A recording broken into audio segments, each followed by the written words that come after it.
fait que dans cette parole est dévoilé le plan de la vie de Dieu. Tu choisiras la vie en aimant l'Éternel et en t'attachant à sa parole, disait-il.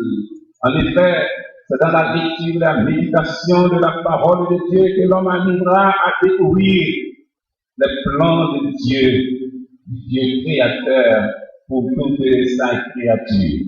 Moïse, auteur du livre de la Genèse, a débuté ce livre en disant « Au commencement, Dieu créa les cieux et la terre ».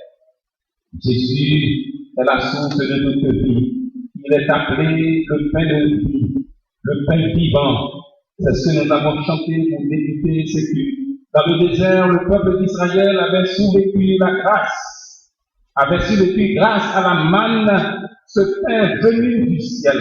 Les Hébreux ne se sont pas morts de soif dans le désert parce qu'ils ont bu l'eau du rocher. Et ce rocher, c'était Jésus-Christ, frères et sœurs bien-aimés. Comme créateur et comme sauveur, Dieu, à travers Jésus-Christ, veut la vie pour son peuple, du livre de la Genèse jusqu'au livre de l'Apocalypse. Dieu qui demande à l'homme de s'échapper de la situation de mort où le péché l'a conduit et de jouir de la vie en abondance offerte par le sacrifice de son Fils unique, Jésus-Christ, sur la croix du Calvaire. La principale ruse du diable, frères et sœurs bien-aimés, c'est d'essayer d'aveugler l'homme pour l'empêcher de découvrir ce que Dieu est en train d'accomplir. Nos sociétés sont aveuglées et Satan continue d'utiliser toutes sortes de subterfuges pour que les hommes restent attachés à des désirs superficiels et égocentriques. Enveloppé dans la culture de la mort, l'homme a ses yeux rivés vers les idoles et non vers le plan de Dieu. Ici en Haïti, quand ce ne sont pas les dieux du vaudou qui sont glorifiés, ce sont l'ambition démesurée de l'argent, la course aveugle pour le pouvoir, l'exploitation du faible par le plus fort qui s'installe comme principale règle de société. On est bien loin du plan de Dieu. Dieu a tout créé par sa parole et la mort est venue dans le monde avec la désobéissance, avec le refus de la parole de Dieu. Le premier homme et la première femme ont délibérément choisi de désobéir à Dieu et de suivre le chemin de la mort. C'est ce que font les hommes encore aujourd'hui, provoquant ainsi leur séparation d'avec Dieu. La Bible dit, tous sont péchés et sont privés de la gloire de Dieu. Si aujourd'hui la peur, le désespoir, l'insécurité, la violence, l'ignorance et la dépravation morale sont devenus le lot de notre jeunesse haïtienne, c'est parce que notre pays a tourné le dos à la Bible. Si aujourd'hui plusieurs de nos compatriotes se résolvent à prendre la route pour l'étranger, et le plus souvent dans des conditions périlleuses, ce qui constitue une autre forme d'expression de la culture de la mort, c'est par ignorance des promesses de Dieu. Moïse a ouvert les yeux de son peuple sur le plan de Dieu. Il leur expliquait qu'il y a un moyen de vivre longtemps, de vivre heureux dans le pays dont nous allons prendre possession. Seulement, il faut s'attacher à la parole de Dieu. Je suis venu afin que les brebis aient la vie et qu'elles soient dans l'abondance. Dieu peut tout faire pour nous donner la vie, pour donner la vie à ceux qui s'attachent à sa volonté. Cette volonté, il peut faire infiniment au-delà de tout ce que nous demandons ou pensons, mes frères et mes sœurs à Christ. Quand on voit germer par-ci et par-là la culture de la mort, l'Église doit prendre ses responsabilités pour proclamer la parole de vie, pour permettre aux hommes de reprendre force et espoir. Il faut proclamer dans les rues, dans les écoles, dans les familles, dans les prisons, dans l'administration publique, dans les hôpitaux et partout que la parole de Dieu invite tout et chacun à entrer dans le plan de Dieu qui est la vie en abondance. Tout le monde qui pensait que Haïti n'a pas de chance encore, tout le monde qui est découragé, tout le monde qui pensait que c'est la mort seulement qui était, doit connaître que bon Dieu bon plan la vie pour nous, mes frères et sœurs. Le Dieu de la vie donne une grande miséricorde à la dimension de sa grâce et de son amour. Celui qui a le Fils a la vie, car Dieu a tant aimé le monde qu'il a donné son Fils unique, afin que quiconque croit à lui ne pétisse point, mais qu'il ait la vie éternelle. La Bible, Jésus donne la vie, la parole de Dieu donne la vie. Cette parole fait vivre, cette parole fait revivre, cette parole transforme, cette parole réforme, cette parole assure, cette parole console, et cette parole donne l'espérance. Moi, songez, dans les années passées, il y a une grande prison terrible qui est en Amérique latine. Prison de haute sécurité. Un groupe est allé distribuer la Bible dans cette prison. Et il y a un homme, semble-t-il, c'est lui le major de la prison, tellement terrible. On arrive avec la caisse de Bible, il dit je ne veux pas. Et on fait signe aux gens pour ne pas persister, parce que ton moment a donné qu'à craser, t'as visé, t'as dévoré. C'est ainsi qu'on a distribué la Bible aux autres. Et alors que les gens se déplaçaient pour donner la Bible à tout le groupe, lui, il a volé une caisse de Bible et l'a cachée.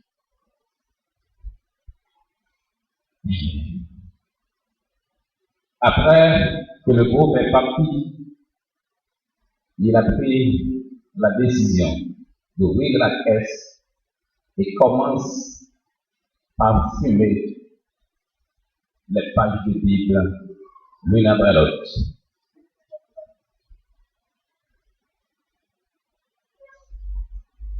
Cette caisse avait 20 Bibles. Il a tout fumé.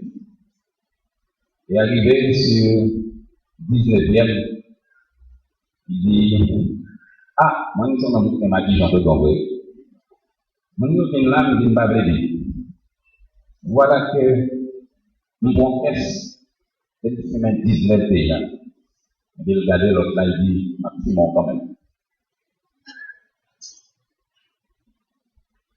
Mais seulement, c'était des caisses du Nouveau Testament, seulement, je te fumerai d'une autre manière. Ma lio en vent, et puis comme tu l'es en fumant. Et c'est là quoi, hein?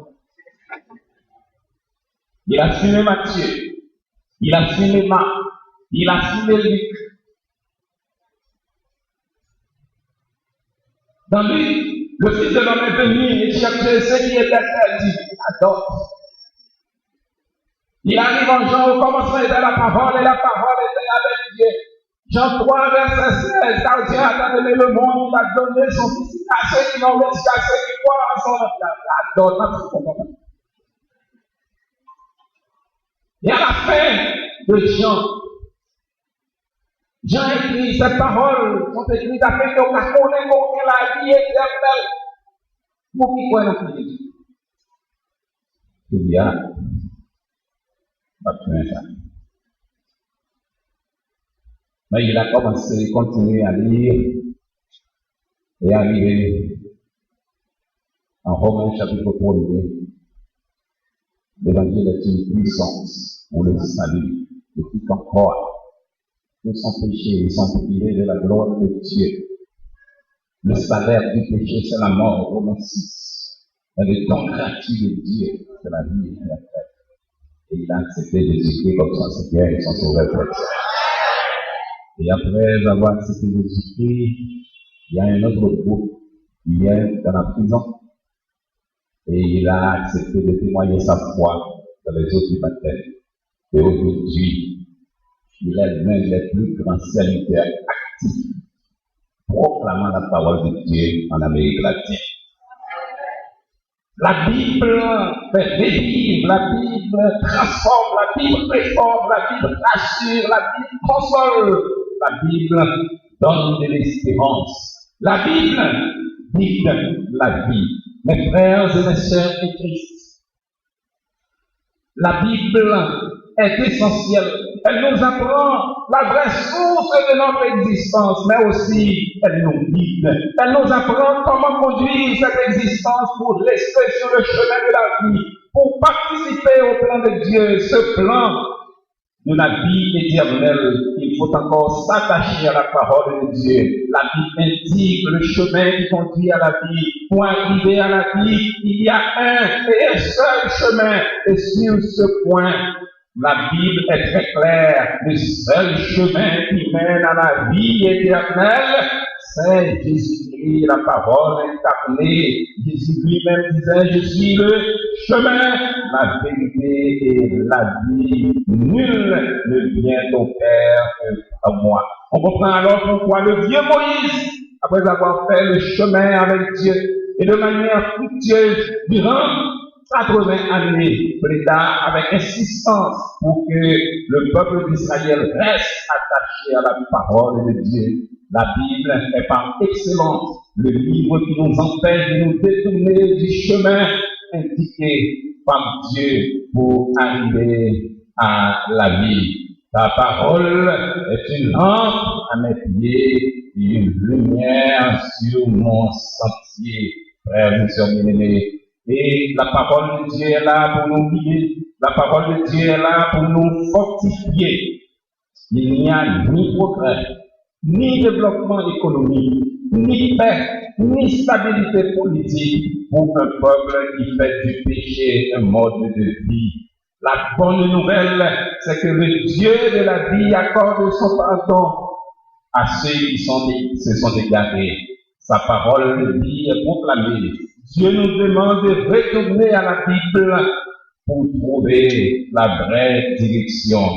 Et nous lisons en Isaïe chapitre 30, le verset 21, tes oreilles entendront derrière toi la voix qui dira, voici le chemin, marchez-y, car vous iriez à droite ou vous iriez à gauche. Oui, frères et sœurs bien-aimés, la parole de Dieu dirige vers la vie. La parole de Dieu guide vers la vie. Si quelqu'un veut venir après moi, il renonce à lui-même, il se charge de sa croix et qu'il me suit. Mettre en pratique les enseignements de la Bible n'a jamais été une chose facile. Choisir la vie, choisir de s'engager sur le chemin de la vie, ce n'est pas comme les prétendants. Les prétendants disent, certains prédicateurs adeptes de l'évangile de la prospérité, c'est-à-dire ouvrir la main pour recevoir argent, maison, visa, mariage. En vérité, je vous dis au nom de la parole de Dieu ce matin, ils confondent grâce et graisse. Ils confondent grâce et graisse. Le chemin qui mène à la vie, c'est un chemin épineux. C'est la bénédiction de l'Éternel qui enrichit. Il ne la fait suivre d'aucun chagrin. Pour ces gens, mes frères et mes sœurs en Christ, le couplet de chant, Jésus donne grâce et gloire pour le suivre pas à pas, est devenu pour eux, Jésus donne grâce et gloire.